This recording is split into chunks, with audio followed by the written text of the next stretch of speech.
Hi there folks, my name's NovaWing24 and welcome to the NovaWrap, your one-stop location for all your news and information and goings on from the simulation world from the week that was. Alrighty, we're gonna start this week with now. Who hasn't, when they were growing up, wanted to be a firefighter? I mean, who hasn't, played it? When you were growing up as a kid, thought that would be a cool job, or looked at those guys in those calendars and gone, oh my god, I need a body like that. Anyway, so the wonderful guys over at Rondo Media have brought out Rescue 2 Everyday Heroes. Now, this title is very much in the vein of some of the other sort of, rescue and, 911 emergency and those style of games before. However, it does focus exclusively on firefighters. So you run a fire station or several fire stations, and you've got to respond to calls in your virtual city and make sure that all your fires are put out and things like that. Looks pretty cool. Looks very, very similar to some of the other titles, like some of the Emergency series, which I have thoroughly enjoyed, and I absolutely love the Emergency series. I think it loses a little depth with the fact that it only looks at firefighting, but then again, it allows it to focus more on just one aspect as well. So, it could work. It might work, might not work. We'll just see how it goes. It is just freshly out as well. So, something if you're into that kind of sort of microing, that probably is something a little bit different rather than just blowing shit up and actually wanting to actually put stuff out instead. Probably not going to be a bad thing for you to have a look at. Alright, and another cool little one. Now, this one's a cool little indie one. I really like the look of this. It takes paper planes to like a whole new level. It really does. Now, it's called Strato. Basically, the developer of the game describes it as a game with a very steep learning curve. It's a game to actually give you a bit of challenges and stuff like that. So, it is very reminiscent of some of those really cool, arcade kind of style games going back to like the 80s and stuff. Very retro graphics as well. And you know what? Just something a little cool, a little different. And you know what? I'm really liking the look of it. It looks pretty cool. I'm hoping to bring a review of this to you guys very, very soon because it looks fun. It looks fun, and you know what? There's not enough games out there focus on fun anymore, and that's what I'm really liking about this as well. So hopefully we'll be seeing a review of that soon. Otherwise, it is a great deal. $9.99, not $9.99 US, not too bad, or your local equivalent. Just as on a side note for that, I want to say complete props to the developer of this. One of the things that we see a lot especially in Steam, is that we all know that Steam do huge, deep discounts on a fairly regular basis. But sometimes you feel like a bit of a twat because you buy a game full price and then a week later or 2 weeks later it's on like 80% off or something like that. Now, the developer of this one has actually gone, I will not be participating in the next sort of Steam sales for this title because he doesn't want to actually do the whole slap in the face for people who actually do buy the game at full price and do thoroughly enjoy it and actually support him as developers. So you know what?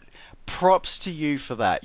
Props to you for that. Really, that is pretty damn awesome. I'm very damn impressed by your commitment to your customers as well. So not bad. Alright, in another little one, we've gone back into outer space again this time. So this is a mixture of simulation and strategy. We've got Starhammer the Vanguard Prophecy. So this one sort of has very reminiscent of Homeworld, and it's interesting now that we've sort of Homeworld's had its reboot, and we saw Ancient Space and my playthrough of that we're getting back into this more sort of 3D style sort of space combat again, and this looks like a very interesting title to come up with this one as well. Looks like it's a fairly low budget production, but it's still looking pretty damn spectacular. So the value price of $20 for this one is looking pretty good, and something that I'm intrigued about. I haven't been a huge fan of the Homeworld series and Ancient Space when it came out. I'm really intrigued to see where this sort of next generation of game developers is going to be taking this kind of idea and this kind of sort of simulation strategy style thing. I'm really intrigued about it, and I'm looking forward to hearing. And don't forget, if you guys do have any of the games or any of the titles that we do review in this one, and I haven't done a review of myself, please drop me a line. Let me know what you think about it. I'd love to hear from you all.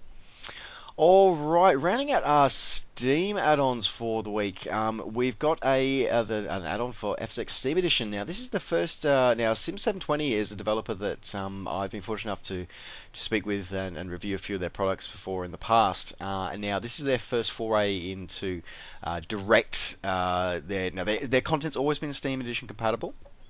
They've reduced their installers to be that from the ground up. However, it's interesting. This is the first time they've actually made it available for within in-game Steam. So this was one of their first airports. They made Oban Airport on the idyllic coast of Scotland. It's not bad.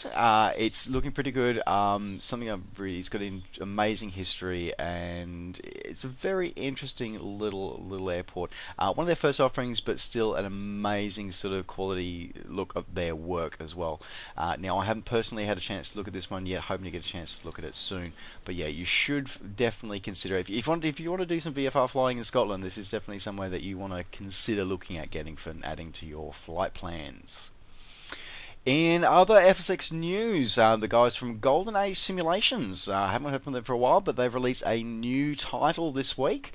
So they've released the Stampe SV4B. So this was a Belgian two-seat trainer biplane produced in the early 1930s. Now, with the advent of World War II, the production line was shut down, and then after the war, there was they did produce a few more of these aircraft between 48 and 55, mostly serving as trainers for the Belgian Air Force. Then some of them went to civilian use and surplus after that as well. For those who look at this and think it looks very similar to a Tiger Moth, yes, it does. It's actually powered by the same engine that the Tiger Moth is. So the de Havilland Gypsy Major engine is the power plant for this one, and it's a cool little looking aeroplane, a nice little thing. And Golden Age are really good at doing some pretty damn amazing liveries and very functional and very smooth cockpits and very good overall quality productions. Their multiplayer experience has not been probably the best thing for a while. So I'd be intrigued for anybody who has got a copy of this to actually let me know how they go in multiplayer, because I know some of their other works in the past have suffered from very high pack counts when trying to fly in a multiplayer type experience. Also this week we've seen two really cool releases from Orbix. So Orbix have added a new airport to their Pacific Northwest scenery.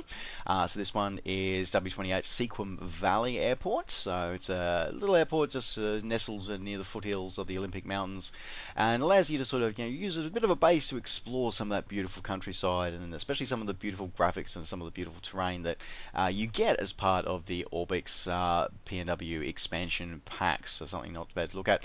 The one though that really intrigued me and really has interested me a little bit more though is their Pacific Islands NSTU Pago expansion pack. Now this is not just one airport. Now this is what they call their experience package. So just as we had with Papua New Guinea with the Jacksons International, which gave you not just Jacksons but a couple of small airports and some cool little stuff around in the nearby areas as well.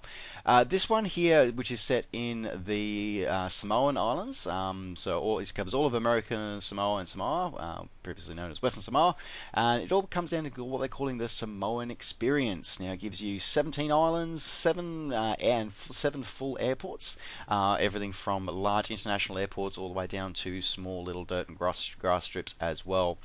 A whole heap of sort of custom terrain and vegetation and all the really cool things that you love to see, and all the wonderful things that we're used to seeing with Orbix equipment and Orbix packs as well, complete with AI cutters and all sorts of fun stuff.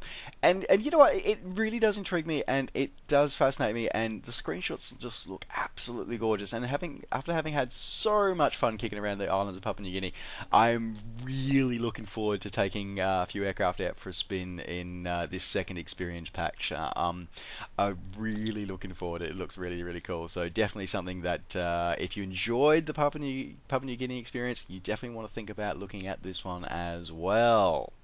Alright, now rounding out the simulation news for this week, and now I stumbled across this and was a bit surprised, and it intrigued me a great deal, that the guys over at Pixel Lab have been sort of recruited by Microsoft to reimagine flight simulation for Microsoft. And what they've done is they've actually turned it from instead of actually sort of doing your full realism kind of thing, they've gone for the more arcade style and made it essentially web browser, and they've made it web browser based.